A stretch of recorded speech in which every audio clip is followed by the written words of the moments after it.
But it'll save me money everywhere else. I agree. He is bad. And we are live. What is up, everybody? And welcome to episode 10 of the Hot Stove Podcast. We've reached, what's it called when you reach 10? Is it, it's not a decade. No, right. Like in terms of like what you would call a centennial. Like, what's a 10? Is it a decennial? Decennial? Is that, no? No idea. That's not a real thing. Let me look something up real quick. Isn't there like a thing where like every year is a different like material for anniversary gifts or something like that? I don't know what the hell you're talking about, man. Oh, the something gold, something silver. Mark knows what I'm talking about. Okay, so I can tell you, I'll go over this. Their first anniversary it's generally speaking like what is like custom to get for somebody at a certain anniversary. So first anniversary is paper, second anniversary is cotton, third anniversary is leather, fourth anniversary is fruit or flowers, fifth anniversary is wood, sixth anniversary is candy or iron. Those things don't relate to each other at all. Seventh anniversary is wool or copper. Eighth anniversary is pottery or bronze. Ninth anniversary is willow or pottery. And lots of pottery going on here. And the 10th anniversary is the tin or aluminum anniversary. Welcome to the aluminum episode of the Hot Stove Podcast. I'm your host, Zack, and we are gathered here today to go on about a sermon with my co-hosts. Mark. What the hell was that? Yeah, I know. It's a sermon. I tell you what, Reverend Zack Nunez here for you today. Lord Jesus Christ. Can I get an amen? Amen. Praise him. And it's Josh and Austin. Yeah. Hey, how's it going? So they're currently setting their FanDuel lineups for the week. Yep. They're bad boys and they forgot. No, I prepped. They're bad boys and they deserve a spanking. All right, that was sexual. It's time to get on. Sounds like our Among Us games. Yeah, shout out. If anyone wants to play Among Us with us, go for it. Shout out to that 16-year-old. You know who you are. What's up? What? I hope she's watching. Josh is out here flirting with underage girls through Among Us. Hey, you know. Gotta get it. Oh, stop. You're in a relationship. Stop it. Anyways. She's 16. All right, go on. Move on with the show. Disclaimer, Josh's girlfriend isn't 16. Anyways, just some light housekeeping. Here. Make sure to follow us on Twitter at the Hot Stove Podcast. Or not at the Hot Stove Podcast, at Hot Stove WMYO. Make sure to like and subscribe below. Hit the bell as well. Leave a comment if you're feeling frisky. Josh is not screaming into a microphone right now. He's just mouthing words. Anyways, before we get into the insane week that was, or the insane last 48 hours that were in the NBA, because that is going to be our main topic of the day. I have something that I feel as though that I need to get off of my chest, and it concerns the state of Nevada. Bob Bennett, perennial shitheel, and the chair of the commission, the Nevada State Athletic Commission, came out this past weekend and said, I don't know why we're catching so much heat. I don't know why people are upset about us. What did we do wrong? Well, there's two things that went wrong this week in the Nevada State Athletic Commission. First, we had our main event this past weekend in the UFC fight night, Paul Felder versus Rafael dos Anjos. It was a really good fight. Rafael dos Anjos won decisively.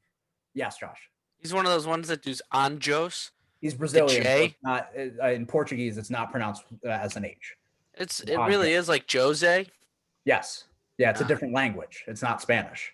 So. All right, go on. So, Rafael dos Anjos won via split decision this past weekend over Paul Felder. Mind you, and this is the first thing that we're going to get into. Here are the scorecards for the split decision. 50-45 dos Anjos. 50-45 dos Anjos. 48-47 Felder. Sounds like those two guys were stoned. So let's talk about Chris Lee for a second. Chris Lee was the 48-47 judge for Felder this past weekend. Chris Lee, employed by the Nevada State Athletic Commission, has been a part of 10 UFC or Bellator split decisions in the year 2020. Mind you, we had couple months there where fights weren't happening. So if fights were happening, he'd have more than 10. Anyways, Chris Lee has been a part of 10 UFC or Bellator split decisions in 2020. He was the dissenting judge on 7 of them. Seven times this calendar year, Chris Lee judged a fight incorrectly. Sounds like Chris Lee stands for mayhem. Chris Lee I kind of dig it. and fight incorrectly, hurting a fighter's record. And this is the first thing I want to talk about with the commission, is the lack of transparency when it comes to the referees. Because it's not just Chris Lee. It's I wish I could remember the lady's name. You know the boxing referee's name, Mark, that I'm trying to think of? The lady who scored the first Canelo Triple G fight for Canelo. That lady. Yeah, I know who you're talking about. Yep. She's another one Mhm. who, after she scores the now infamous 118-110 for Canelo in the fight over Triple G, you know what Bob Bennett comes out and says afterwards? He says, "Oh, she's a great referee. It doesn't matter. She'll be back out there next week." And guess what? She was back out there next Saturday. The lack of accountability for judges and the lack of transparency on the commission's part to not only not discipline the judges, but not fucking train them is appalling. It's a disgrace to the sport. And it can be a lot more dangerous than just getting a couple of scorecards wrong. Tell me why everything in Nevada seems like it's behind closed doors. You go to commissions like California, like New Jersey, they allow media members to come to their referee training. They have their referee training open to the public. The NFL, who's caught criticism for having some of the worst refereeing in sports, they have public referee training. They have public judge training. They have public review training, instant replay review training, that people can know what it is. Oh, God forbid, high horse Bob Bennett put any fucking work in and actually train his people and actually tell people and be transparent about it. Do they actually train their judges? I don't know. Is anybody getting some nice padded envelopes after the fights for getting shit wrong? We don't know. It'd be great to know. Where's Bob Bennett to comment on his own commission's failures? Nowhere to be found unless to come out and say, "Ooh, I don't understand why people are upset with me." Here's the second reason that people are upset with you, Bob. This past weekend on the top-ranked boxing card on ESPN, we had a co-main event fight. There was an accidental headbutt in the first round. It happens. It happens in boxing. It happens in any combat sport. We get to the end of the third round. I wish I can remember the fighters' names. The fight stopped. The fight gets stopped. Doctor stoppage at the end of the third round because the fighter took a punch to the eye, broke his eye socket, and his eye swelled up and he couldn't see anymore. Again, these things happen in boxing. What are you going to do, right? So they go to review to make sure it wasn't an illegal punch or anything like that. Send it to Nevada for review. What does Nevada do? Nevada reviews the same clip that we saw on the broadcast as viewers, that the ESPN truck gave us. They had the same clip. They had access to more clips than we did. You can see one viewing of this clip. It's a left jab right to the eye. Yeah, the thumb clips it. It happens. You know, it happens when you punch somebody. Sometimes the thumb of the glove gets in there, you know? They review this for 26 minutes. 26 minutes of our life were wasted on them watching this one angle over and over and over again. And what is Vegas rule?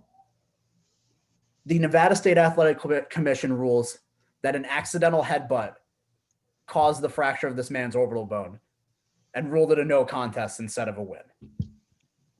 26 minutes to get it wrong. You want to hear a quote from one of the Nevada State Athletic Commission regulators from this past weekend about that fight? This is a quote given to Lance Pugmire, I believe is how you pronounce his name, of the Athletic. And I quote from a Nevada State Athletic Commission regulator. You ever see a super flyweight throw a jab and fracture an eye socket? You think that comes from punches? I don't know, retard. How about last year? A fight that many consider to be the fight of the year between Naoya Inoue, a man who's widely considered to be a top 5 pound-for-pound fighter in boxing, and Nonito Donaire. Fight was fought at 3 pounds heavier than super flyweight. 3 pounds, 3 ticks on the scale. And guess what happens? A top 5 pound-for-pound fighter takes a jab to the face, fractures his eye socket, and ends the fight. So you tell me whether or not that comes from punches. You tell me whether or not you want to accept responsibility for what you got wrong. I don't know. You want to sit here and ask, oh, why are people upset? Well, I don't understand why people are upset with us. Maybe it's because you fucking broke the system, Bob. You helped break the system. It's your job to fix it, Bob. And we're the bad ones for questioning you? Fine. That's great. That's fine. But as combat sports fans, you should be fucking disgusted for what we're seeing from these commissions. You should be screaming it to the high heavens until some sort of government action takes some sort of government body takes some sort of an actions. We shouldn't have to kneel before the king and kiss his feet for questioning him. Fuck you, Bob. All right? You helped create the system that suspended Nick Diaz for 5 years for one positive marijuana test, when 2 other tests run in the same period by a WADA pool, which I get Nevada doesn't support, an actual reputable organization, those came back negative. You upheld a 5-year suspension for a fighter, banishing him from the sport, basically. Nick Diaz hasn't fought since. And guess what? The changes to USADA drug testing and suspensions, guess what that came from? That came from fan pushback. That came from media outrage. So yeah, it's time to be upset. It's time to be upset about what the commission is doing.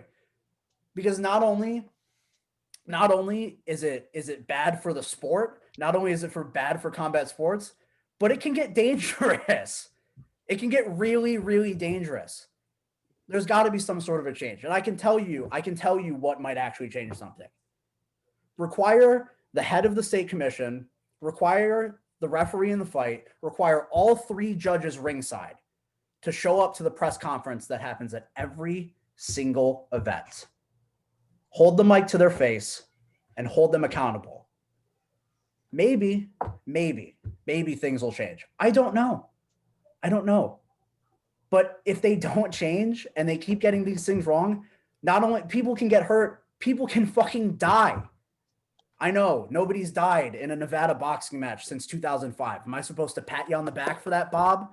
That no one's died in a sport in 15 years? Cool. But what about Maxim Dadashev? What about Hugo Santillon? What about Boris Sanchov? What about Patrick Day? Those were 4 boxers who died in 2019 in the ring. This is what you get when you have malpractice in your commissions. Bob, this is what you get for being a spineless fucking coward who won't actually stand up and protect fighters. All they care about is getting just enough right so people don't scream at them. Guess what? It's time to scream. It's time to start slinging venom. It's time to change things. Otherwise, people are going to get seriously hurt. That's it. That's it for my rant. All right. I do have something similar to the point of that. Get it? Boxing is, and it kills me, boxing is a dying sport, basically. No one watches boxing anymore. It's surpassed by the UFC in terms of combat sports, which was bound to happen once the UFC started and started getting more popular. But I blame Bob Bennett for the downfall of boxing just as much as I blame other things, like there being too many organizations where you can win a title and unification being so much harder. It's one of those things where he has for all the reasons Nunez said, not caring about the safety of his athletes or the athletes in boxing and shit like that. It's a shame to see a sport that has been it's been a staple of American culture for close to 100 years, boxing. And it's going downhill because of people like him. I will say, in terms of athletes, the sport's in great hands. Like boxing is great right now. Is it junior welterweight? I think is the weight class that has like basically the 5 up and comers in the sport, Yes. like Ryan Garcia, Teofimo Lopez. They're all junior welterweights. Yeah. Like that's what. Don't get me started. And it's not just him, right? It goes to Bob Arum of Top Rank. It goes to Dana White. You want to complain about these? You want to complain about the judging? You want to complain about that? Get the fuck out of Nevada. Yeah. Move your offices if you actually care. But it's one of those things, you can't take boxing out of Nevada. You can't take combat sports out of Nevada because Nevada is combat sports. Think of some of the greatest boxing matches of all time, some of the greatest combat sport events of all time. It's at the MGM Grand. It's at the Bellagio. This is where combat sports lives in the minds of so many American people, including me. For me, I think Vegas, I think casinos, and I think boxing. That's great. And I just think that until something changes, we should make the Staples Center the head of combat sports. I don't. We should make Madison Square Garden the mecca of combat. Wasn't the Rumble in the Jungle in Detroit? I have no idea where the Rumble in the Jungle was. Yeah, it was. What the hell are we talking about here? No, Mark's not saying that all great fights have ever. No, I know. I'm not saying all great fights, but I'm just saying, like, you think of the heydays of like any great boxer. You think of the heyday of Ali. You think of the heyday of Joe Frazier. You think of the heyday of Holyfield, Tyson. Where was the Mecca? It was always Vegas. It's been Vegas for as long as boxing has been a popular American sport. So it's hard to take a sport like boxing out of Nevada. Hey, it's not even Vegas's fault. No, it's not. It's Buck Knuckle Bob Bennett's fault. Oh yeah, right? That's exactly whose fault it is. I'm not saying it's Vegas's fault, but yeah, it's just I don't want to see boxing leave Nevada. I want to see Bob Bennett leave the commission. I want to see Bob Bennett leave the planet, but hey, I don't wish for death on this podcast. All right. All I gotta say is that the third judge in the Canelo GGG fight was Adelaide Bird. Yes, thank you. She could have gotten it too. Wife of who's the referee, the boxing referee that is clearly losing at this point. He's a bad referee now. What the hell's his name? I don't know. I don't know. But look, it just fires me up. All right, when you see Bob Bennett, be like, oh, well, what do we do? You know what you did? Fucking pound sand. All right, Bob. Mm-hmm. Pound sand until your fist turned into dust. Fuck off. That fucking replay was ridiculous on Saturday night. It was the same angle. It was just the one view. And the fact that they got it wrong is just it blows my melon. Blows my melon that they got it wrong. Anywho, it's time to move on. Give you a bit of a FanDuel update from this past week. Josh didn't come in last, which he seems to be very excited about. In this contest, it was a bad week, generally speaking, for I think a lot of people in fantasy. It was awful. It was the weird low-scoring week in the NFL. I think I told Mark there were 8 teams. Yeah. 8 teams in total that scored 20 or fewer points in week 10. Like, it was just generally speaking low scoring. So Austin won this week by a landslide at 113.5 points. Mark finished at second at 80.2 points. Josh finished in third at 78.3. And I finished at last at 76.2. So in terms of an update on our standings here, Austin is now at 25 points on the season. Mark and I are now tied for second place at 21, and Josh has 13 points on the season. So we will talk about our lineups for this upcoming week later in the show. But in the meantime, let's talk about the last 48 hours or so. The NBA offseason officially began, technically speaking, on Monday afternoon. And since then, it has been absolutely batshit crazy. to say the least. People are getting thrown around all over the joint. James Harden wants to leave. Russell Westbrook wants to leave. The Houston GM, who I actually do want to have this. We'll start with this conversation, actually. So you guys know me, right? Mhm. You know where I sit on in terms of player empowerment. Yeah, love the it. owners should rule all of sports, and players shouldn't get a say, of course. That's me. Interesting. That's That's me. Josh. But Steal my bit. I'm in. Still my bit. I'm in on player empowerment to an extent. Mm-hmm. What's starting to frustrate me over the last couple of days is with these James Harden rumors is that like now apparently Houston's new GM, who just inherited a team with no draft capital over the next 6 years. Mind you, they are staring at a future, and I'm not kidding, without a first round pick between 2021 and 2026. Mhm. Correct. That's where they sit. They do not have first rounders for the next 6 years after tomorrow's draft. It's actually kind of amazing. And now because word got out on Twitter that James Harden wants to go to the Nets, he's now beholden to trade him. I don't think that's how this works. It's not. I don't think that's how sports works. At the end of the day, sports is a business. So if James Harden has every single right to be frustrated with the team. He has every single right to be frustrated with the direction of the team. I tend to agree with him. I think the Rockets are headed in a really bad direction. That's fine. But my problem comes with now, for some reason, this GM, who I wish I could remember his name, because this is Wait, a so they- job. What is that? Oh no, sorry, you saying GM? My bad. Rockets owner, just to buy like my memory, isn't he the anti-China guy? That was It Daryl was- Morey, their previous That was their GM. Oh, Yeah. okay, never mind. Now he's It's now the GM. Raphael Stone. Raphael Stone. Okay, so now Raphael Stone inheriting this virtual shit show. Now, for some reason, because of social media pressure, is beholden to not only trade James Harden, but trade him to one singular team. Mhm. Make a deal with the Nets or nothing. I don't think that's how the sport works. Here's the thing.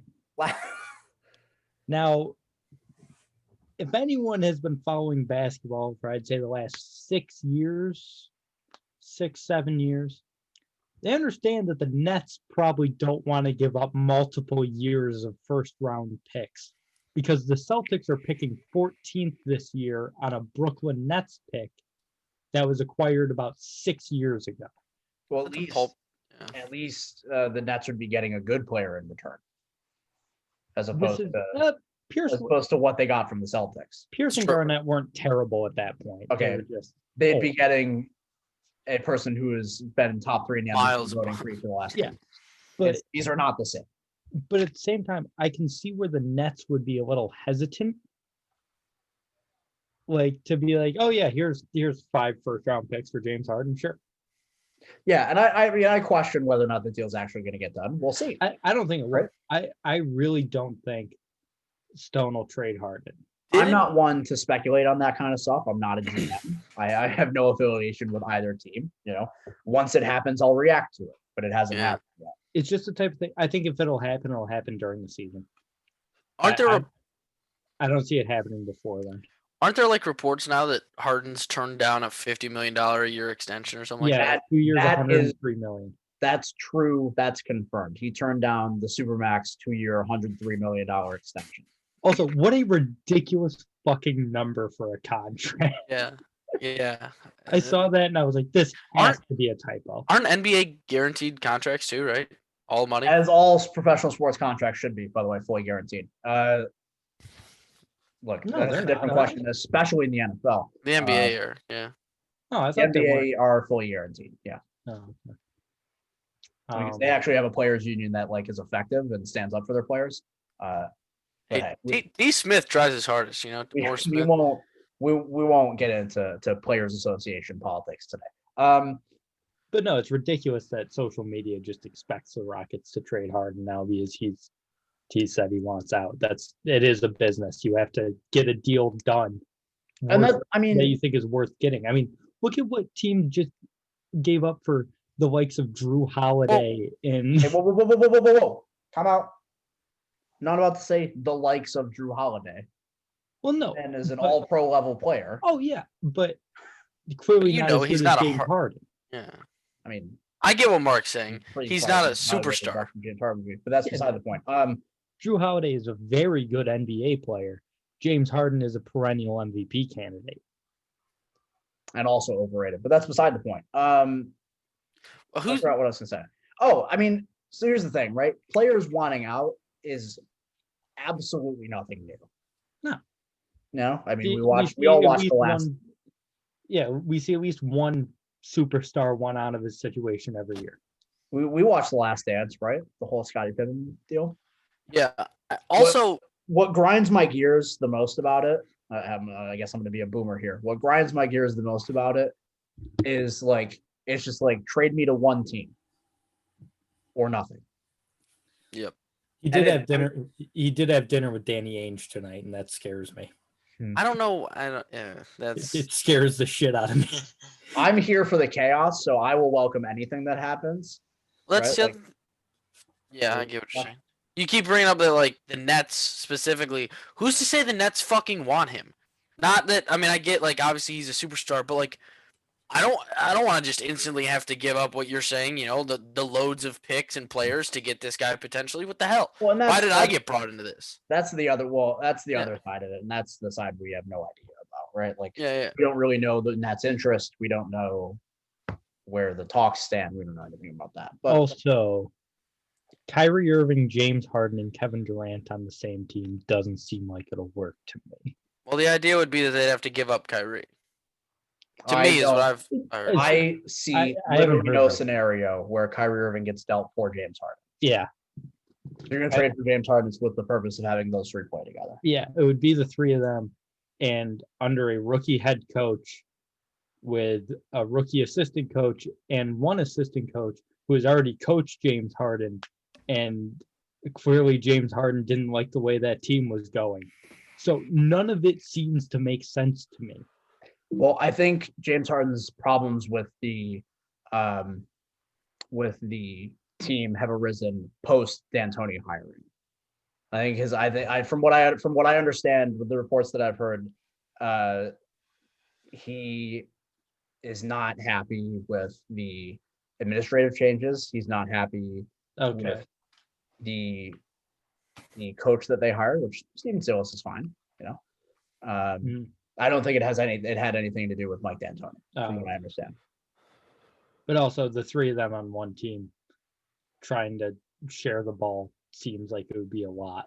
Yeah, I don't know. I mean, we've had teams with multiple uber high usage players before, and it hasn't really.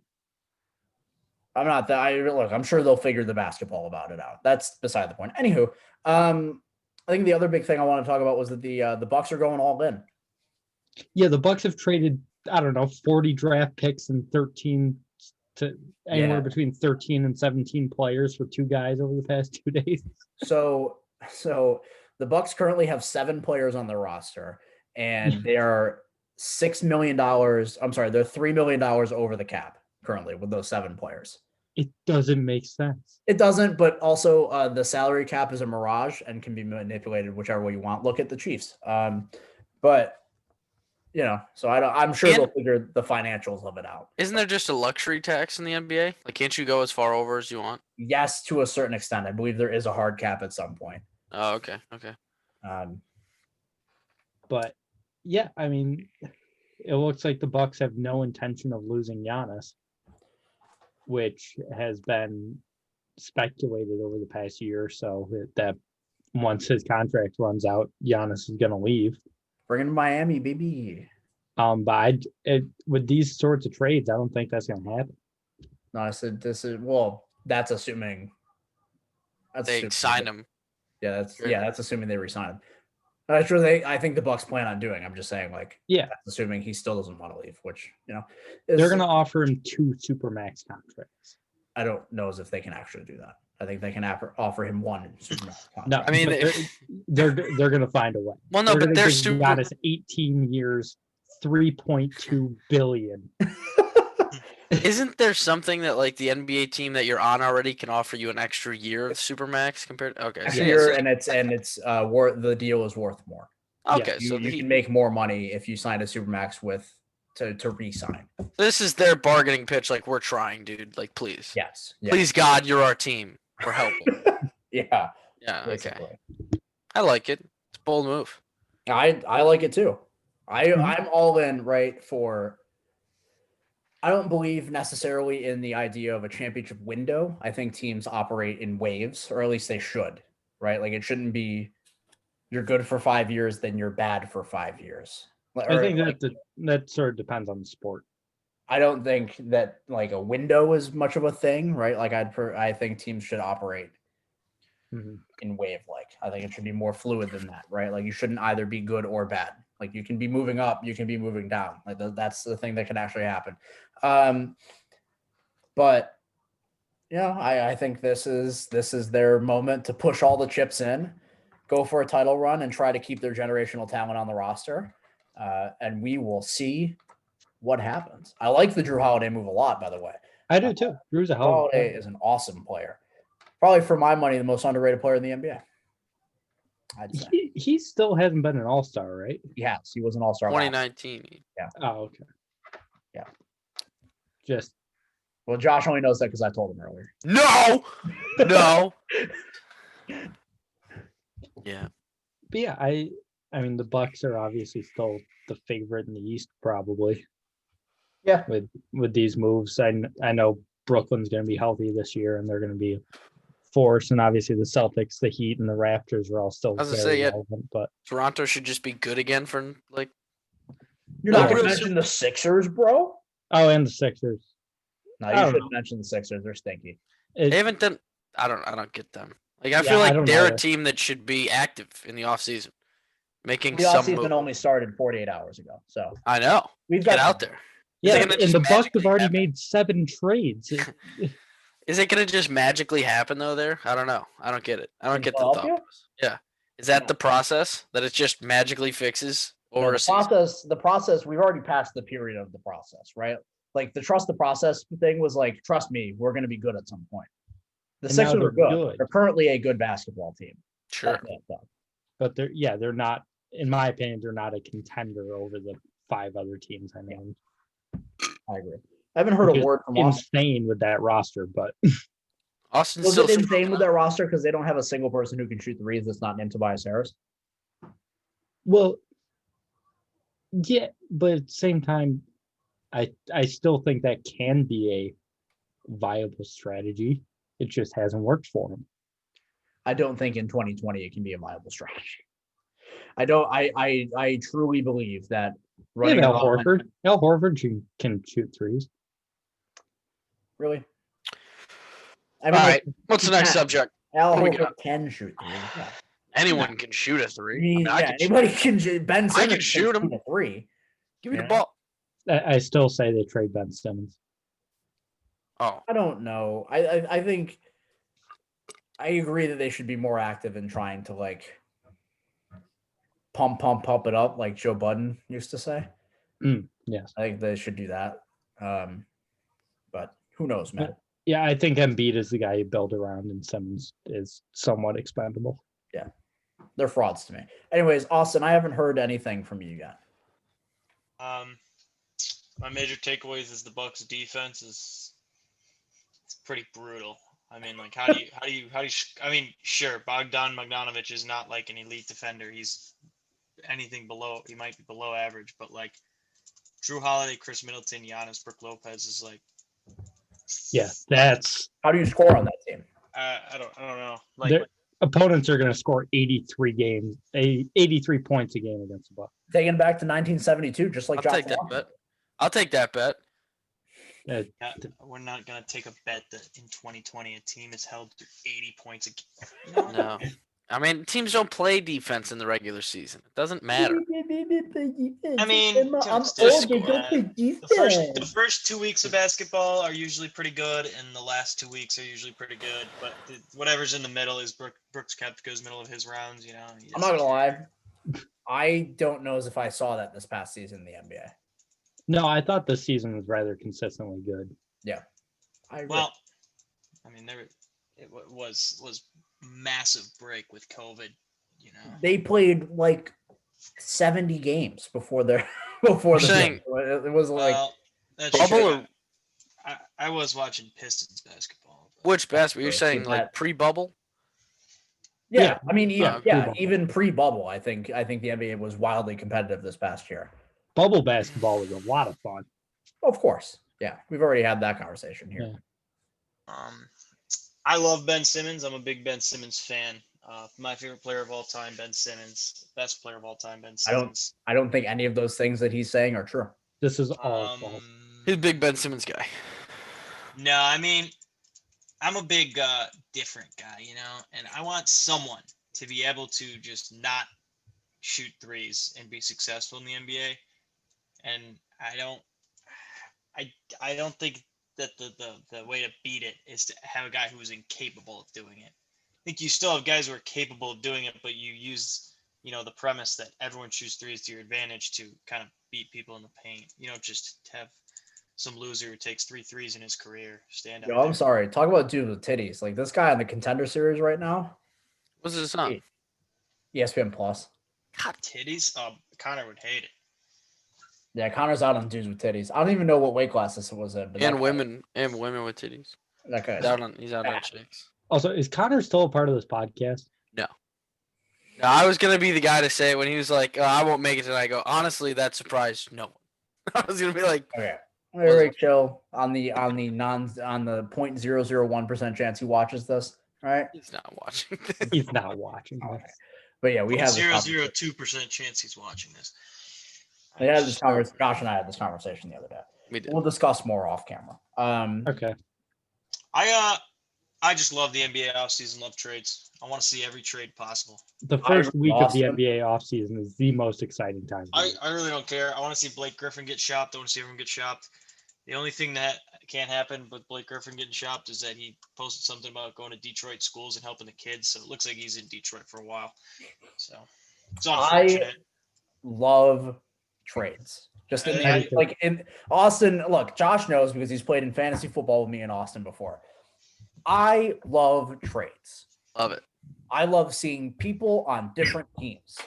I love parity. I like when things change in sports. So honestly, fuck it all up. Go insane, okay? This is very, I mean, can we flash back 20 minutes ago? This is obviously an NSFW episode, right? Yes. Like, go nuts. Trade everyone. I don't give a shit. As long as his name isn't Jimmy Butler, trade him, all right? Bam? I don't know. I don't like the whole rumors of like the Tyler Hero and stuff. Yeah, okay. As long as they don't play for the Miami Heat, trade them. Oh, yeah, that leads me to my next point. Can we shut the fuck up about these rumors? I mean, some people's favorite players are the Jared Allens of the world. Can we stop saying Jared Allen's getting dealt? It's gonna happen. It's any time now. What? Well, odds are if there were a Harden deal, Jared Allen would definitely be part of it. Shut the fuck up. All right, Nunez. Okay? I'm sick of it. We can't let Austin's favorite player go play for his least favorite team. All right. I seriously, that guy will be a guy who gets rebounds and just turns and throws it back out, and he'll just sit there the whole game, just like a meme, just sitting there turning and throwing at 3-point shooters who never make it. I don't want to. I could never watch a Jared Allen game ever again. Yeah, Jared Allen's good. Nunez, I got a hypothetical for you. Oh boy. What's up? Bam, Hero, Robinson, and a first for Harden. No. Absolutely not. Bam, Hero, and a first. Absolutely not. Bam Adebayo and Tyler Hero are the building blocks of that team. That's what you build around. Yeah, I agree. I think it's a really stupid trade, but I feel like it's a trade that could happen. Yeah, it won't happen because Pat Riley actually has a brain inside of his skull. So, look, Pat Riley, I will take no other comments other than Pat Riley is still the best executive in basketball. Yep. And you can't change my mind about that. All this, did we talk about where Westbrook might go? I think it's less likely that Westbrook gets dealt than Harden. Because, like, if Harden gets dealt, Westbrook gets his wish.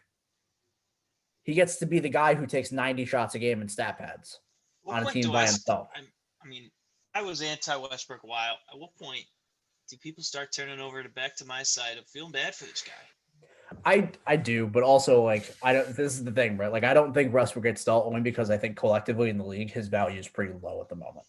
I saw a fun little article today. I think Woj retweeted it, so not written by him, but someone was speculating that there's rumors of a John Wall for Westbrook trade. That was today, and I think that is the funniest shit known to humankind. Yeah. I think it's hilarious because trading the two worst contracts in the NBA just straight up for each other for one player in John Wall, who we don't know if he's good at basketball. He hasn't played in 2 years. He hasn't played in 2 calendar years. Like I said, I want to see it happen just because that's some crazy shit. Give it to and he would finally get out. He's wanted out, right, for a while now. We have literally no idea. Yeah, no clue. There's Bradley Beal, the one that made comments. Bradley Beal was one of the comments, but John Wall that's is the guy an Miami should enigma. have traded for was Bradley Beal. But that's beside the point. Still can't. They still can, I guess. Now I'm in on the Miami needs to go get Danilo Gallinari train. That's the big. That'd be sick. That's the big get that Miami needs this offseason. They need a large wing that can shoot, play defense a little bit. They need a bigger Duncan Robinson is what they need. I'll tell you, I'm in on Kent State's Josh Allen-esque quarterback running up and down the field right now. He's running amok on this Akron defense. What the hell? By the way, Josh Allen-esque only meant that he's white and running the ball constantly because he fucking probably sucks at throwing the ball, but he is lighting it up. Peep, by the way, Josh Allen hate. Peep it, Mark. You see that? Yeah, it's one of the craziest endings I've ever seen to an NFL game. That's interesting. So you didn't see like 2016 Aaron Rodgers? That's true. He did do that every week. It was like once or twice in the regular season. Then it was in the playoff game against Arizona. Yeah. And that was a game they lost still, but still. I'm in on the Celtics trading every draft pick for the next 9 years for James Wiseman in the whatever pick he's going to be. That's taking. A little much. But we need. Yeah, him. That's a little much. Yeah, but like I said, Anthony Bennett. I just need the size. That's all I need is just the size. This is why I don't like to play he's going to be a bust game. And I talked about the Steeler game with Mark. Mm-hmm. Anybody can be Anthony Bennett. Yeah, well, that's why I'm arguing. Don't trade 8. What's the point of drafting for anybody? No, I think draft capital doesn't matter generally speaking. I think that's why teams throw a lot of picks and a lot of trades in the NBA. But also like if you're going to have that mentality of like this guy who's clearly awesome from what we've seen so far, right? From what we've seen so far, he's clearly awesome. I tend to look at the upside of the player because sure, any player's downside could be the worst draft pick in NBA history. But at that point, if you have that mentality, why draft? Right, but I'm arguing why. I mean, I'm arguing not why draft. Why trade 8 first-round picks? It was an exaggeration.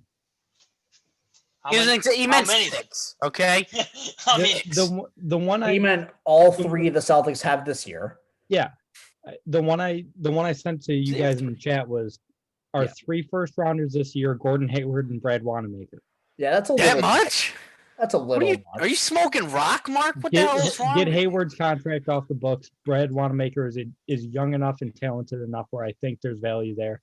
And Mark, we have 14. Talented Brad Wanamaker? Mark, yeah, you sound like the homer of home. You're stealing it is like the Cowboys. We're talking about Brad fucking Wanamaker. I think there's something there that can be useful. Wanamaker's a wannabe. All he is. I think there's something there that can be useful. Who is this guy? Anyone got an idea of what to be a bench player? Like, is Enes Kanter on the books still? I think he's a free agent. Let me put it this way, Mark. You have the first pick in the NBA 2K draft, and you're wondering who you should take, and you're like, wow, this James Wiseman guy is really good, and someone offers you 8 first-round picks for that pick. Aren't you sitting there going, what the hell's up with this James Wiseman guy? Like, he must be God. I'm not getting rid of this pick. There's got to be some. I think if somebody comes to you offering 8 first-round picks for the first overall pick, you take that. Yeah, you take it. No, I think I'm sitting there thinking for a second, this guy might be God. Sure, but like, I'd rather have 8 first-round picks than 1. That's just God. Then God. Math. Anyone not named Mark, by the way, want to tell me where the fuck Brad Wanamaker went to college? Anybody? Pitt. Wow. Okay, electric. I had no idea. Yeah, you I was hoping that anyone did. Thanks, Austin. Next week's show, we might go back to the Guess That College.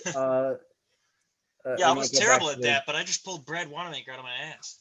We might go back to the Guess That College next week for. I mean, I was never more sure of anything in my life than Whit Merrifield was a South Carolina Gamecock. So baseball, I know literally nothing about college baseball. Big college baseball guy. Love college baseball. Bro, you're a big snooker guy, all right? I am a big snooker guy. I thought about taking Ronnie O'Sullivan in his matchup this week. Minus 1,900. You care to explain to the world who Ronnie O'Sullivan is? Ronnie O'Sullivan is the greatest snooker player of all time. There's a million YouTube videos on him. Look up Ronnie O'Sullivan, just the number 147, and like 100 videos that come up of just him having a perfect snooker. Oh, this guy looks disturbed. 147 is a perfect score. Yeah, 147 like 300 is a perfect The score. fuck is that? No, I got it. 147. Why? I'm watching right now, dude. Okay. You gotta learn the sport. Yeah, they're different balls are worth a different number of points based on their color. And yeah, no, I understand how the game would work. I'm just saying why 147. I'm not gonna lie, this is kind of progressive. The first video I look up, he's against a woman, which seems unlikely in other sports. So snooker. Well, wow, she just made. Wait. Can I share my screen on this? I gotta show you this. You should be able to, yeah. This woman missed film room on snooker. How do I share? Or maybe I'll just give the link. And no. Here we go. All right, you can share. Oh, I can. Yeah. How do I do it? Where do you go to the bottom of the screen? Share screen. Share screen. Fuck you talking about? You have Zoom pulled up? Yeah. Bottom of the screen. Bottom of the Zoom window. There's a big green button that says share. Oh. Duh. Okay. Fucking dummy. All right, we're watching. We're watching Ronnie O'Sullivan. Yeah. Okay, so look at this woman. First shot she takes, you can see she's lining up. Can you see my cursor? Yeah. This seems like something that the average pool player can make. A snooker, I seem similar, obviously. The professional pool player should be able to hit this. Yeah, that's a tough shot. It's across the entire board and it's pinned up. Come on. Yeah. Oh, pinned up. Of course, Austin knows the terms of fucking pool. It's not even terms. I just. That's a tough one. Look at this. Right between them. Ronnie. Yeah, Ronnie's automatic. Arguably the best snooker player of all time. Yeah. So what are the? Okay. You're literally comparing like. I don't even. You're like. Wow, look at the touch. You're comparing Jordan to Brad Wanamaker. All right, stop sharing this for that. All right. Snooker. You're like, dude, Brad Wanamaker missed that mid-range jumper. Look at Michael Jordan in his prime. Hey, can I get a snooker professional to tell me why the fuck this dude just put it back? So the colored balls, once they are made, while there are still red balls on the table, go back on the table. That's how you get a perfect score. Is you alternate red, black, red, black, red, black, red, black. But in general, you just have to go red color, red color, red. Yeah, color. It's red color, but it's so black's worth score. 7. Yeah, black is worth the most. Okay, this woman knows. So this lady's just gonna sit there and watch this guy get a perfect score. Yeah, she knows it's over. She knows it's over. Yeah, he doesn't leave the table. All right, we're not watching this whole thing. I'm just trying to go down a little bit. Let's just see. This woman, again, has not come back. He's eating up the red. Yeah. A pink got put in there. Let's see how he did. Yeah, the pink was there. That's where the pink goes. Oh, so the pink's worth, how much is the pink worth, Mark, before it goes in? 6. 6? Black's worth 7? Yeah. What's the highest non-red? 7, black. Yeah, let's look at this one. Worth the highest. She knows. Yeah, she knows. Are the black balls worth? Are the black balls worth 1 point? No, the black balls are worth 7. The red balls are worth red is 1. I meant red. Yeah, I meant to say red. Yeah, red's worth 1. Okay. And then you have to hit the colors in order: yellow, green, brown, blue, pink, black. Okay. So hear me out. I don't mean to be an asshole. Yeah. You're telling me you watch this? Yeah. Yeah. Okay. Wait, I don't get it. So at this point, where the board's at, there's no red balls left, correct? Yeah. But all the colored balls have to go in at this point? No, before... they don't. If he misses one, it's over. If he misses one, it's over. So they just let him run it up. It's just going for the 147.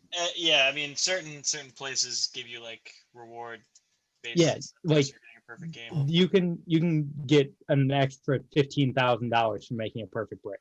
Okay, so how many times has this man scored 147? A lot, I 13, assume. I think. 13? Yeah, That You'd think if face. you, I mean, you'd think that would happen more often than that. I it's guess. very difficult. It's very hard. Man. I know. I'm just saying, like, Snooker also, the table is significantly bigger and the pockets are significantly smaller. I can tell that she's not happy. He's not happy. Like, you've got to be fucking joking. Oh, that's fucking great. I'm glad that you guys showed me that. I'm glad I looked it up. I'm telling you, his videos on YouTube are wild. Yeah, I can't even make fun. One of my favorite things to do is watch bowling. So I love pro bowling. yeah. Don't even get me started. I was in an argument. Me and Austin were in an argument with someone probably like 2 months ago now that bowling is not a sport. And not only is it not a sport, it's not enjoyable because old people can be good at it. Who was on what side? Burb is the idiot here, and me and Austin were arguing that bowling is, while it's not great to play sometimes, or it's not exciting, it's none like guaranteed a sport. Yeah, Yes, 100%. Yeah, And dude. Yeah, his basically argument was that if old people can succeed at it, it's not a sport. Because I showed him the golf not a sport. exactly. Right. I showed him the Pete Weber clip, and he was like, "Yeah, that guy." He's like, What do you think you are? I am. Exactly. God damn it, right? It's one of my favorite clips in sports history. Me too. God damn it, right? Who do you think you are? I am. I love it. Apparently, he made up a heckler. Like, he just, while he was bowling during that, I think it was the U.S. Open, he imagined that there was a heckler in the crowd the entire time, and that's who he was talking to. This made-up heckler that wasn't actually there. I just prefer him being a crazy man who was yelling at nothing. Well, I guess that's Well, it is. That's exactly what it is. He's a crazy man yelling at nothing because he imagined the person was there. He imagined there was this dude where every time he threw the ball, went, "You fucking suck, Pete." And he responded with, "Who do you think you are? I am," which makes zero sense. It makes absolutely no sense.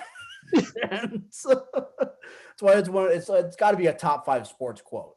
Who do you think you are? I am. Next podcast, top 20 sports quotes of all time. Oh God. It's 19 Vern Lundquist saying "yes, sir" when Jack Nicklaus made the putt on 16 at the 1986 Masters, and then "who do you think you are? I am." Okay, Boomer. I was gonna say that one of my favorites is Mike Gundy. When someone wrote a newspaper article like talking bad about one of his players about like their work ethic or whatnot, he was really upset about that. And he said, "Come to me. I'm a man. I'm 40." Oh, that one's great. Yeah. One of my favorites. Who was the Colts coach that was like playoffs? Jim Mora. The Colts coach? Yeah, the whole playoffs. Dennis Green. Yes. By the way, rest in peace, Dennis Green. Yeah, R.I.P. And that was one of the Chicago Bears are who we thought they were. And we let them off the hook. But Crown ass. You guys know that Ilya Bryzgalov quote? No. Why do you have to be mad? It's only game. One of my favorites also was Torian Prince after Oregon lost in the NCAA tournament like 5-6 years ago. They asked him, one of the reporters asked him how the other team out-rebounded them. And Torian Prince, and you may not remember this, was Torian Prince, current Atlanta Hawks player, who said this. He said, when someone goes up and gets a ball after a missed shot and they grab it and then they bring it down successfully, that's called a rebound. And they did that more than we did. That was his response to asking how they got out rebounded. Derek Lewis, my balls is hot. Yeah. Or his most recent opus after his win back in like July, where he was supposed to be talking to Paul Felder, but instead turned to his team and said, "I gotta take a shit." Yeah, he's fighting next weekend, by the way. So, oh, is he? Yes, he's fighting Curtis Blades next weekend. Should be a banger. Oh, good. I'm very excited. I love when he fights. My balls is hot.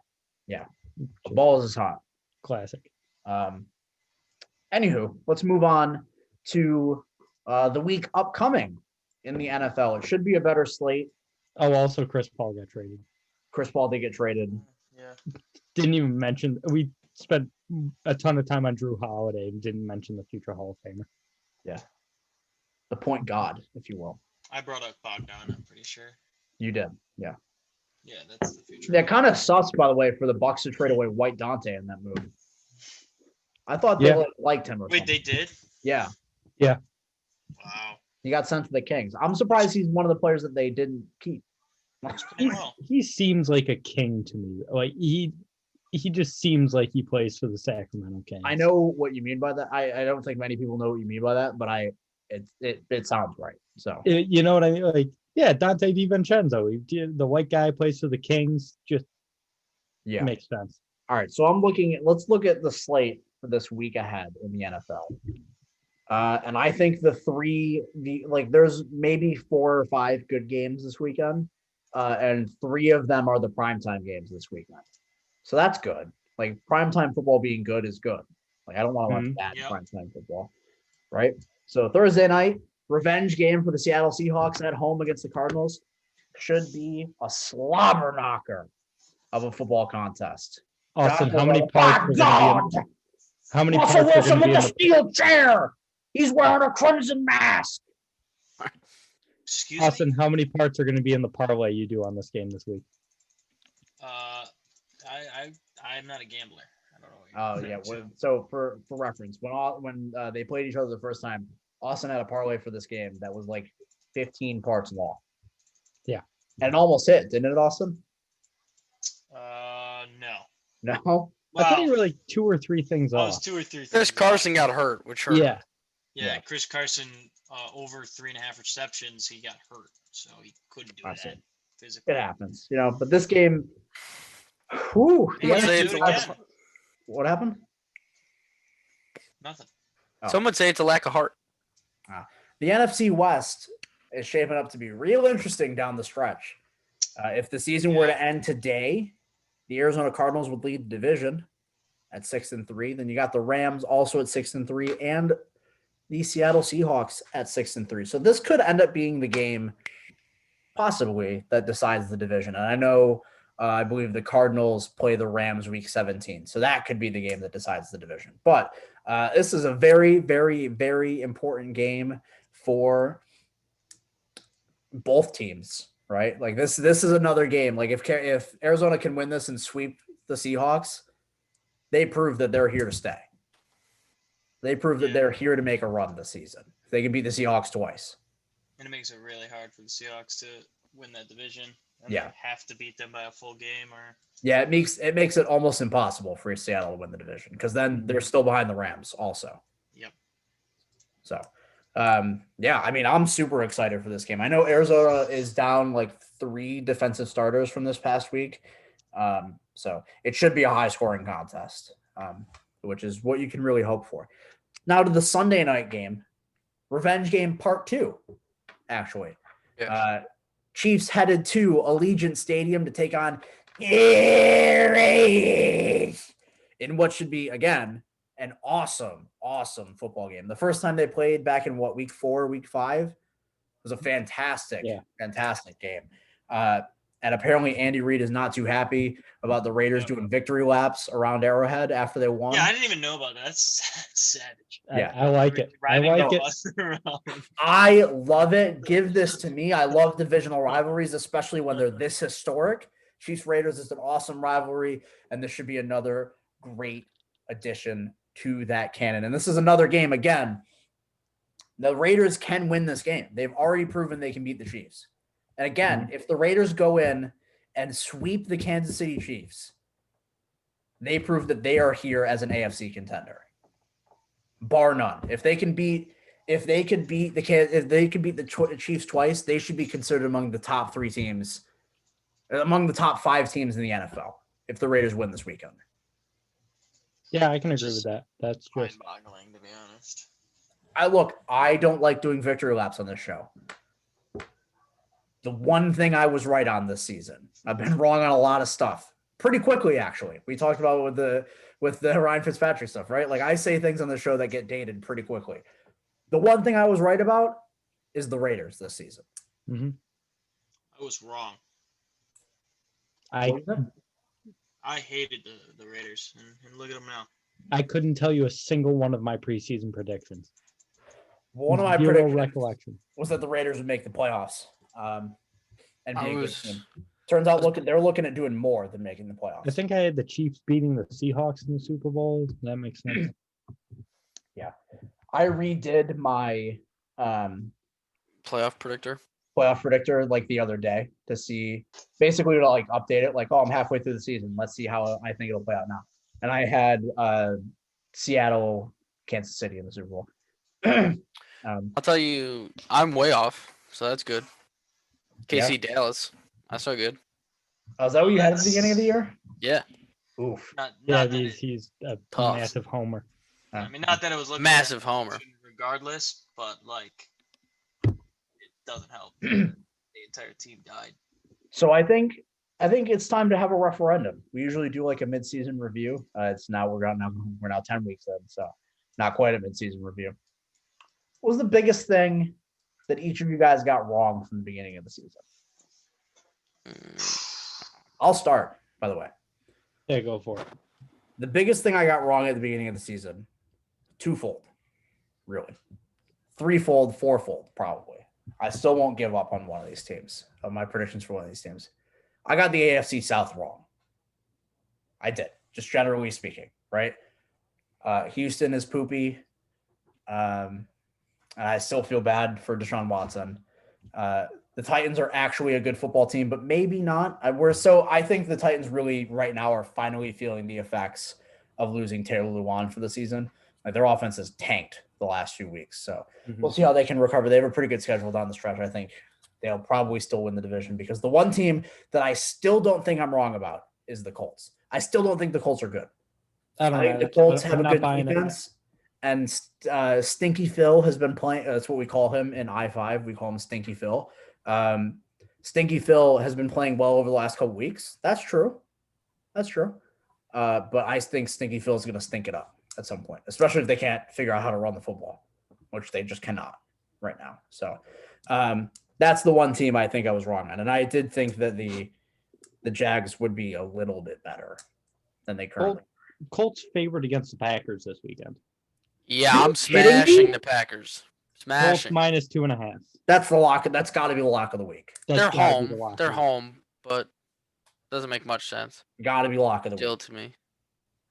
Yeah, I'm gonna take the Pack money line this week, to be honest with you. So yeah, plus 130, I think it was.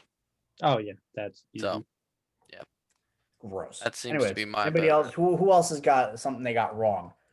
Something got wrong. Yeah. Yeah, I'll go. Obviously, the obvious answer would be Dallas, but I think my second one would be that in the AFC West, once again, I put faith in the wrong team out there, and I put faith in the Denver Broncos. And you could say that it was Drew Lock injury problems from here and there, but they are just, they're stinky. Well, when he's healthy, Drew Lock has played awfully. So yeah, he's bad. Right. Also, I feel bad for that guy because, like, I was by no means on the Drew Lock hype train. Like, I'm not the Colin Cowherd, this dude's going to be the top 5 quarterback this year. Nothing like that. Yeah, he was like I think he said out of the second-year quarterbacks, he was most excited for Drew Lock to have the best year this year. He does realize that Kyler Murray was the second-year quarterback this year, right? Yeah, no, he said he's a big horse cock lock guy. Okay. I mean, it's absurd. I don't get it. Okay. Anyways, I rode the train. And I got squeezed. They're just not good. Nothing about them is good. Melvin Gordon probably hurts their team. They run better without him, and the contract's dookie, and they're really all just dookie.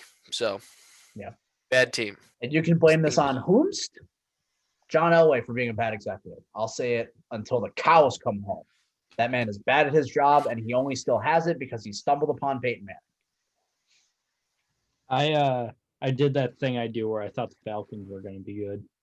That's where you went wrong. I fall into the trap every year. I fall into the trap that the Falcons and Chargers are going to be good every year. So did I. I gave up on the hype train last season. Like last Yeah. season was when I finally gave in, and I'm back in on the Chargers because Justin Herbert is the man. I'm also back in on the Chargers, but I didn't pick them to be good this year. But I did stick with the Falcons.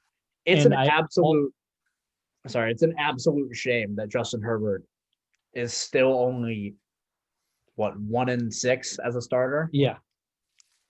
I feel bad for the kid, but also the goddamn man. That stat going around that before this week, they were one of 3 teams in football not to lose by more than 6 points.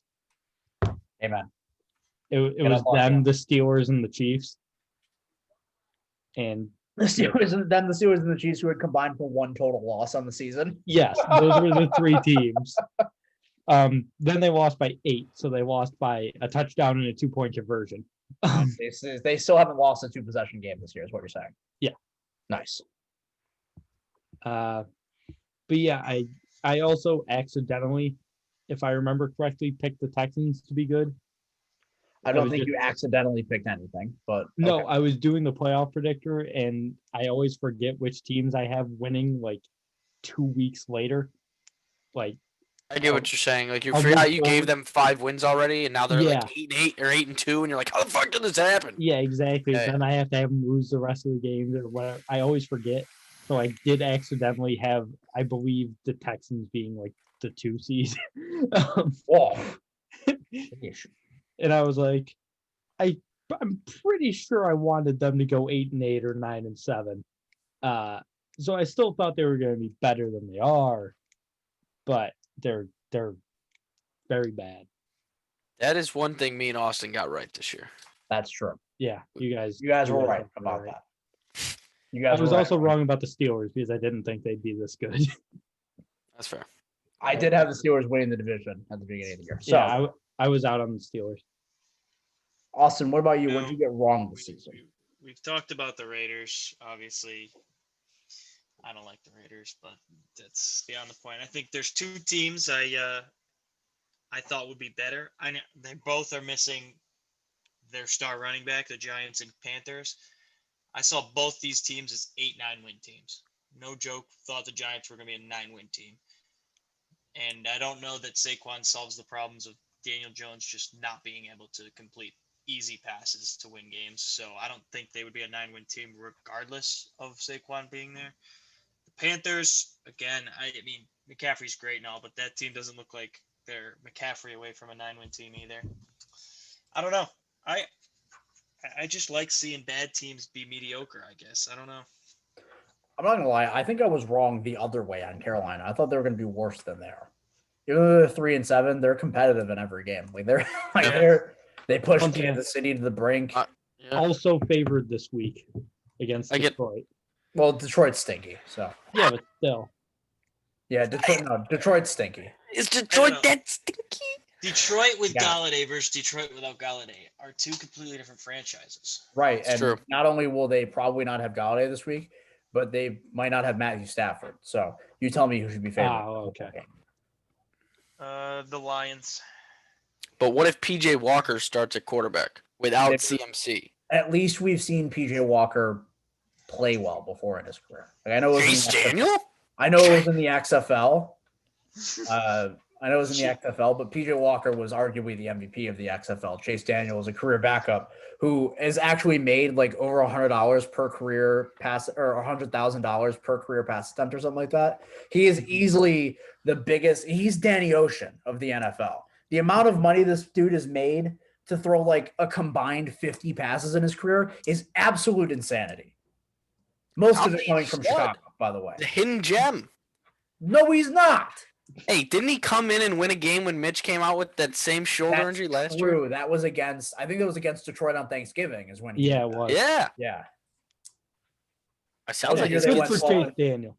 That was the year they went 12-4. Mitch went out with a shoulder injury, and I was like, there goes the season. And then Chase Daniel came out and went like 2-1 while Mitch was gone. I was like, this team's got the stuff. And then double doink happened. I still think that had the double doink not happened,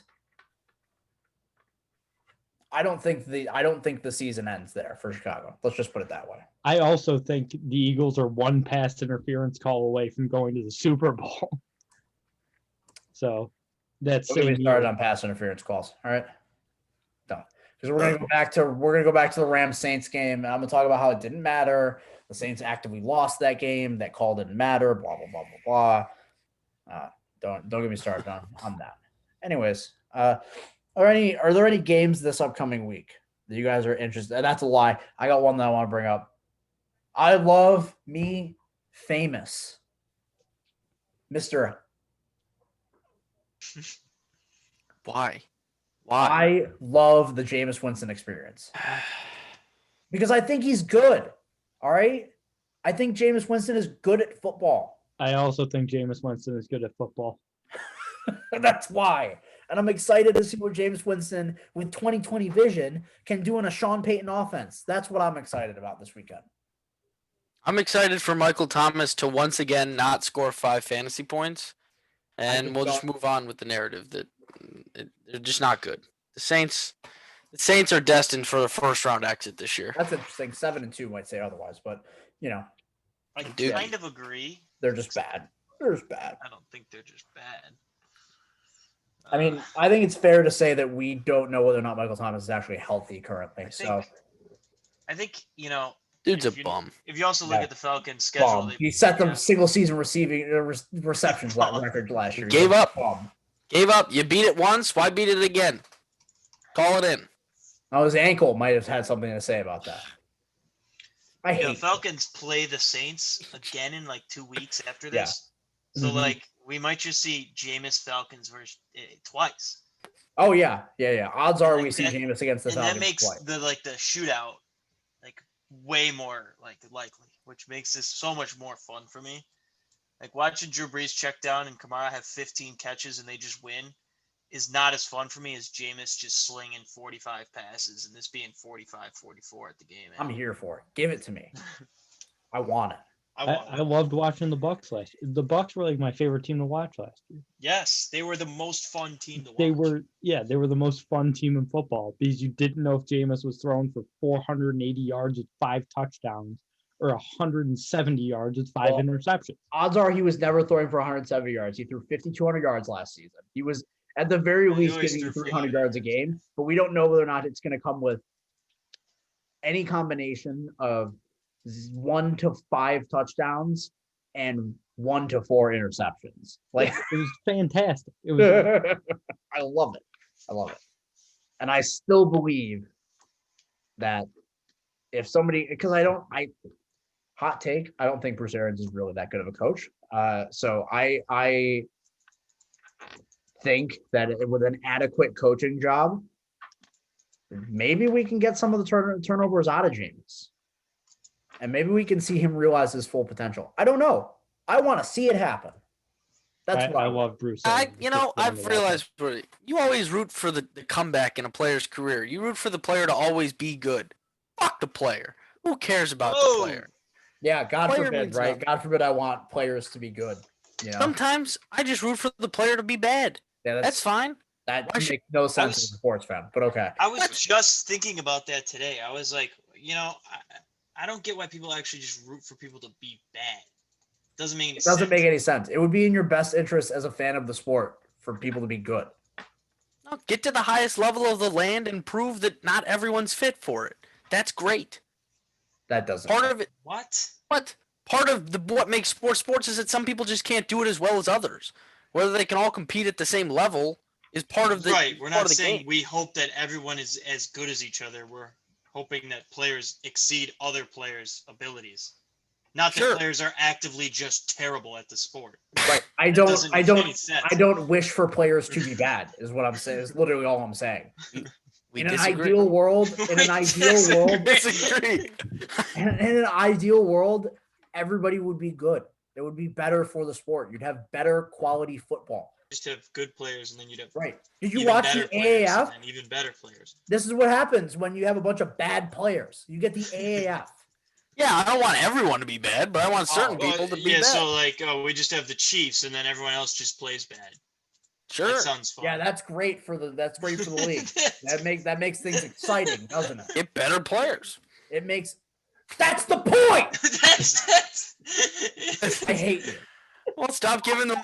Okay, so we are gonna move on to talking about our FanDuel lineups for this week. Get better players. We're gonna talk about our FanDuel lineups this week. We're gonna wrap up the show. We're already like an hour and 20 minutes in. This show sucks. All right. I know only 3 people watch this. This is the worst podcast in America. I'm calling it right now. This is our worst show. I think it might be our best show. I agree. You guys have me fired up. Look, Bob Bennett can eat a fat cock. All right. Yeah, a big old schlong. All right. Can that be the first thing on your reel when you send it out to grads? Bob Bennett can eat a fat cock. I don't know. Anyways, we're gonna get into our FanDuel lineups this week. I'll lead us off. As per usual, it's a Thursday through Monday contest with the 4 of us in it. Mark, why don't you start? Yeah. So my Stanley Steamer stack of the week and my Domino's DraftKings knockoff FanDuel lineup of the week. I don't know which one started first, so I'm saying FanDuel is a knockoff of DraftKings. Is 2 players we have already discussed extensively. It's Jameis Winston and Michael Thomas. Right. I think. Oh, you pick good players. I don't like it. I think. Have fun with your loss, bro. I think that Jameis is going to try to find Michael Thomas deep. I don't know, 8-9 times this game. 30. Yeah, he's just going to keep throwing it to Michael Thomas downfield, and I can't fucking wait. So that's my stack. Is Jameis is only 7,200. This man is a fantasy legend. It's going to be fun until Sean Payton starts trolling everybody and bringing Taysom Hill out. All right? Yeah. Oh, we'll get to Taysom. No, I don't have Taysom Hill. It's going to be like 25% of the snap share, right? Probably Easily. not. I mean, so this is my. I hate to interrupt, but so we already have a sample size of this from last year, right? Like, Drew Brees was out for 5 games, and it wasn't like Taysom Hill wasn't worked into the game plan more. Teddy Bridgewater just became the quarterback, and that was that. And I assume that that's what's going to happen this year. Yeah, that's what I think is going to happen too. So that's until Jameis starts pulling some fuckery. Like, if Jameis plays bad, then I think you can expect them to work Taysom Hill into it more. But until we see that, I don't see Taysom Hill becoming a thing. I sure hope he doesn't, because I'm anti-Taysom Hill. Yeah, we know you are. I'm pro Taysom Hill. As you should be. I like Taysom Hill. As any pro gadget guy. I like. I just root for players to be good. I'm just pro Taysom. Shut up. No, I don't see how an Eagles fan could be pro Taysom Hill because we have Taysom Hill on our team, and it never works, ever. That's fair. Ever. What's up? Cordero Patterson is also on the Chicago Bears. How's it going? That guy is not Taysom Hill. Sure. That's true. He doesn't throw the football. You're right. Some would say Jalen Hurts is better than That's the point. Taysom Hill doesn't throw the football. Didn't do it all last week. Yeah. All right, go on, Mark. Sorry. My 2 running backs, I've got Mike Davis and Clyde Edwards-Helaire. CEH is at a reasonable price point, 6,700. They're the Raiders' run defense is not very good. So I think CEH could have a week this week. Same with Mike Davis. Carolina is playing Detroit. Davis has been fairly consistent. And McCaffrey is in fact out, correct? Yes. So I want a couple of comments about that, right? First of all, Mike Davis cash game lock this week. I think it's 7,400 against the stinky Detroit defense.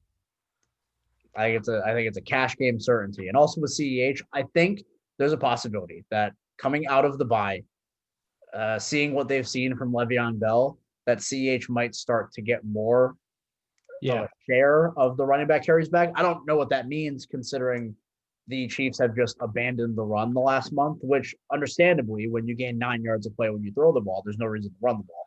But, when there's 13 running back carries to go around, like, it's kind of a question. But hopefully they'll see that Le'Veon Bell, even after coming to Kansas City, still wasn't very good. And maybe they'll just start to give the rookie some more run. Who knows? They did the same thing last year after the bye with Damian Harris. They stopped giving LaShawn McCoy the ball and just let Damian Harris go. And hopefully that's what they do moving forward. Anywho. Yeah, and I could see that happening this week, so that's why I like that pick. My other two wide receivers outside of Thomas, I have Amari Cooper and Justin Jefferson. Justin Jefferson, a little secondary game stack. Oh yeah. Justin Jefferson has proved to me that he can be a really good receiver, and it's almost like the Eagles had the draft pick right before he was taken and decided to take a worse receiver than Justin Jefferson. That's true. That's true. I was livid. You have no idea how mad I was. I wanted Justin Jefferson so bad. And Amari Cooper, he could have one of those games where he catches a touchdown or two, and I hope he does because Minnesota's not very good. And Dallas isn't very good. I hope this game is a shootout. Kirk Cousins did throw the ball more against the Bears. 0 chance this is a shootout. I think Dalvin Cook and Ezekiel Elliott are going to combine. They might combine for 60 touches this week. That's fair. Dalvin Cook got 30 carries last night. Did you know that? No, I didn't. I did. But didn't Cousins throw the ball like 37 times or something? Yeah, I mean, they had the ball for like 36 minutes. Like, they just ran a shit ton of plays. Yeah, the Bears going 3 and out on the first 4 drives of the second half really didn't help, Let's not talk about the Bears right now. Okay. Like I said, I have Michael Thomas. Tight end, I went with Austin Hooper because tight end doesn't matter and the Eagles stink, so I expect him to do something against my favorite team this week. My flex is DK Metcalf because I cannot and will not take him out of my FanDuel lineup. Just won't do it. I did it once. He went off for 150 and 2 touchdowns. That reminds me. And so he's back. And my defense is the Texans because once again, defense doesn't matter. Nice. So yeah. All right. And the Texans are playing. I already forgot who they're playing, but they're bad. The Patriots, I don't. So that's another conversation worth happening. I think the Patriots might be, offensively speaking, might be turning a corner. I don't know. Might be figuring it out. All right. Oh, that's another thing I got wrong at the start of the year. I said if Cam Newton was healthy, he'd be an MVP finalist, and I was very wrong. Yeah, that hasn't gone well. But I think Bill Belichick might be figuring it out in terms of like what their game plan is going to be, which is just run the ever-loving shit out of the football. Yep. And it's going to work. It's going to work, especially against a team like Houston. Anyways. Yeah, that's my third place lineup of the week because that's what I do. I just finish in second and third every week. I don't care about first or fourth. It's true. Mark has won one though. Josh still hasn't won a contest. So. Not after this week. Yeah. Yeah. I'll go. I'll prop it up. Oh, okay. Tom Petty and the Sharp Breakers Stinky Poo Poo lineup of the week. Tom Petty and the Sharp Breakers. That's right. Man's dead. All right. Big rest in peace to Tom Petty. It is banned the Sharp Breakers. What I understand. I think it's got to be close to an anniversary of his death, right? Didn't he die in the fall of like?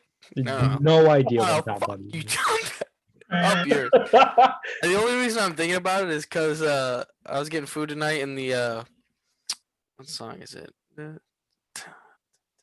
Don't Do Me Like That came on, and it's a banger. So fuck you, Tom. Anyways, we got starting quarterback this week. Oh, the audio's not coming through well, so no. Starting quarterback this week at a cheaper price than the gunslinging Jameis Winston, also a guy benched last year, ready to light it up this week in what will be the comeback game. I'm certain that this team is inevitably not going to be able to tank, and they will win this football game. They are winning this game Take the under on everything Dalvin Cook you can because I got Andy Dalton for 6,900. Nice. He's there starting, and I stacked him up. We love the stack. Everybody loves a stack with none other than Amari Cooper, his favorite target, Dak's favorite target. None of this fucking bullshit wide receiver screens to Michael Gallup anymore. We're going down the field. We're moving the ball down the field. We're throwing the ball. He came back, needed to get head knocked around a little bit. Coco rejuvenated his system. He's back. Okay, Andy Dalton is the red rifle, and he will be ready to go. My running backs, also Mike Davis. I expect a lot of him. No need. And DeAndre Swift, also 6,900. Nice. Because we are lighting it up this week. That game, they're going to be running all over each other. Both teams. Stinky poo-poo. Both of them bad. To round out my wide receiving core, DeAndre Hopkins. I mean, you got to get this guy everywhere. Everywhere you can. I got him in fantasy league. He's untouchable. Man's insane. Ball gets thrown up into 3 okay guys, and I pull it down. That's what it is. Automatic. My last wide receiver, Michael Thomas. Okay, because I think I thought he sucks. Well, he does suck, but if he's gonna get 15 targets this week, odds are minimum. He probably could swing down a couple of them. Who knows? And against a bad Jets defense, Hunter Henry logs in at tight end. He's good. He had a good week last week, his first one in a while, got in the end zone. That's big time for him. Get a little under his belt, and Hunter Henry is good. So he's starting. In the flex position, Deontay Johnson, just enough for him. Against Jacksonville, I don't care about this game. No one should. Take the under. That's all that matters. And defense, again, the Dallas Cowboys. They're sorting this thing out. Not only was it the most, cheapest, which is necessary in this position, but it's fine. They're going to win the game and play well. Kirk had a good game on primetime, and the gods hate him for it. It will not happen again. It won't happen. Something's going to change. This team is good. The Dallas Cowboys will fuck me, and they're going to make a playoff push at 6 wins and then get a bag pick and lose in the first round. But Dak could be back. Who knows? Force him back in the playoffs. I don't think they should force him back. I don't think a bad idea. That's a bad take. I love it. We never have to pay him again. Get another injury, never pay him. I love it. Let's do it. You're stupid. Oh, here we go. Alrighty. Well, you'll see a lot of similarities between me and his lineup. So we like to see. Running backs, Mike Davis, DeAndre Swift, just makes sense. Also, Mike Davis going against a defense who is giving up the most running back receptions and the most yards per receptions from a running back in the entire NFL this year, the Detroit Lions. Just one fact for you. They suck. But, everyone has Mike Davis because, I'm going to switch that out because I just want to beat you guys with worse players. So I'll probably be switching that one out. But my quarterback, the cheapest quarterback you could probably get, Kyler Murray against Seattle. Seattle, really bad at defense, just really not good. True.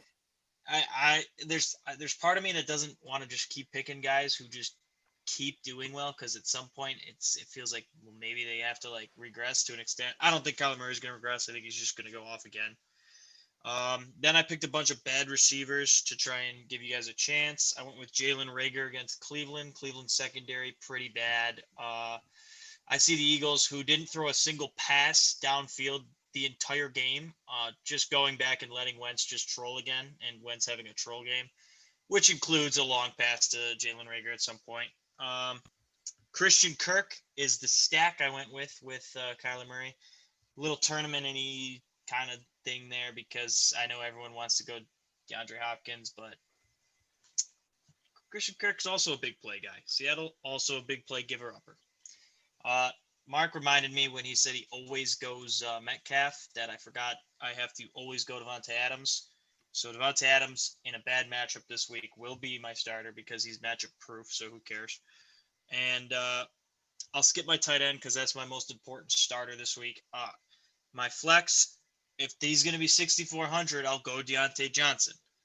I don't understand it. I don't understand why he's so cheap. When he plays football, he gets 10 plus targets. I will gladly pay 6,400 for a guy who's going to get that many targets. My defense, bad offensive line, good defensive front is usually my thing with defense. So I went with the Washington football team. The Bengals can't block for Joe Burrow. Joe Burrow's going to die on the field this season. If I could bet on him dying on the field this season, I'd lock that in. Honestly. And then my tight end here, honestly, the most exciting pick of the week here, the guy who's going to win it for me, the legend, Taysom Hill.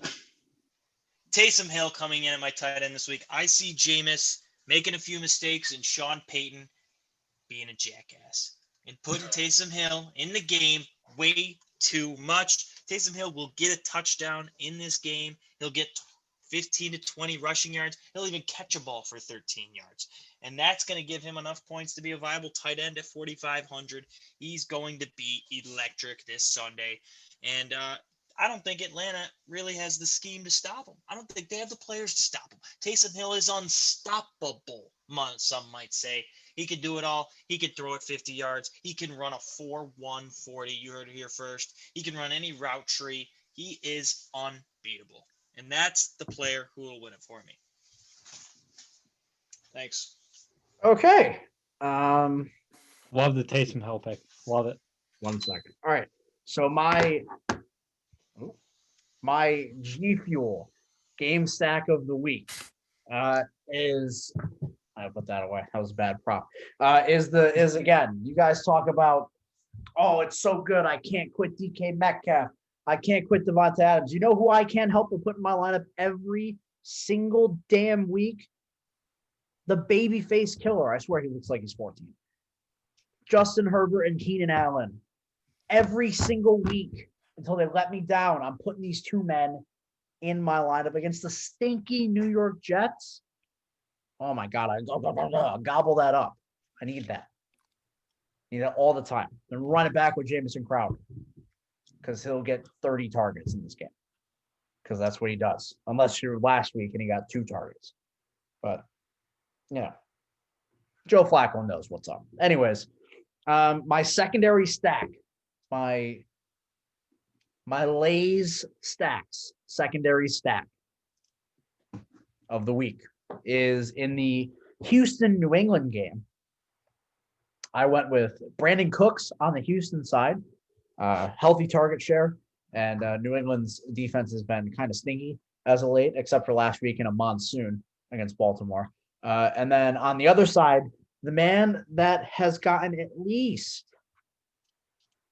14 carries in each of the last games, coming off a 22-carry, 121-yard performance against the Baltimore Ravens. That is the man, Damian Harris, against Houston's 31st ranked run defense. They suck, and the New England game plan is to run the hell out of the ball. And Damian Harris is going to get those carries. So I like that at 5,800. That's a steal. 5,800 to steal for Damian Harris this week.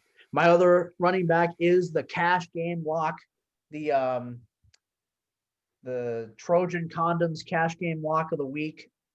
That's Mike Davis. I know I didn't have alliteration on that one. My bad.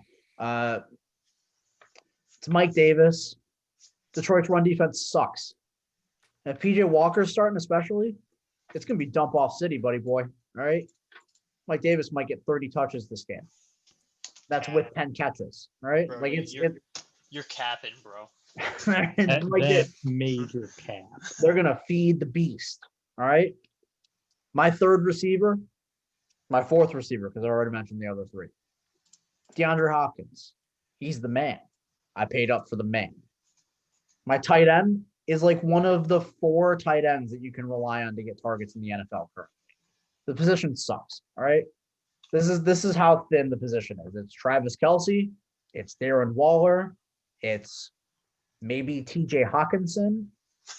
It's maybe Gronk. And then it's a guy who has had at least 7 targets in each of his last 3 games, at least 6 targets in 4 of the last 5. Or I'm sorry, in 5 of the last 6. That's Hayden Hurst. of the Atlanta Falcons. I think he's finally worked himself into a steady target share in a game that I think is going to be the bonanza this week. Book it. New Orleans, Atlanta is the bonanza of the week. Give me Hayden Hurst to get a healthy target share and probably catch a touchdown against a New Orleans defense that has been putrid against tight ends this season.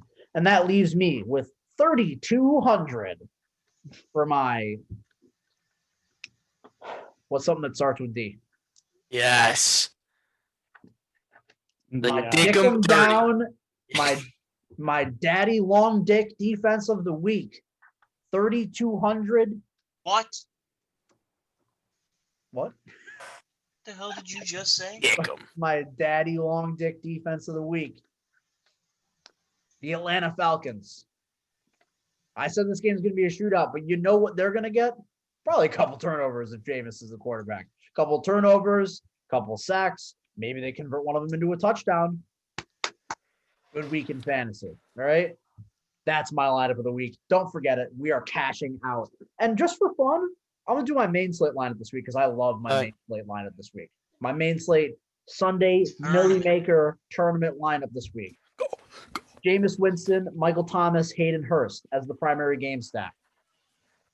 Josh is rooting for some awful. I bet Kent State money line in the fourth. I thought it was just money line. I thought my bookie. I bet a fourth quarter. Come on! Why'd you bet a money line fourth quarter? They're up 26. Because he just broke one, baby. Okay. Well, Jameis Winston, Michael Thomas, Hayden Hurst, my secondary game stack.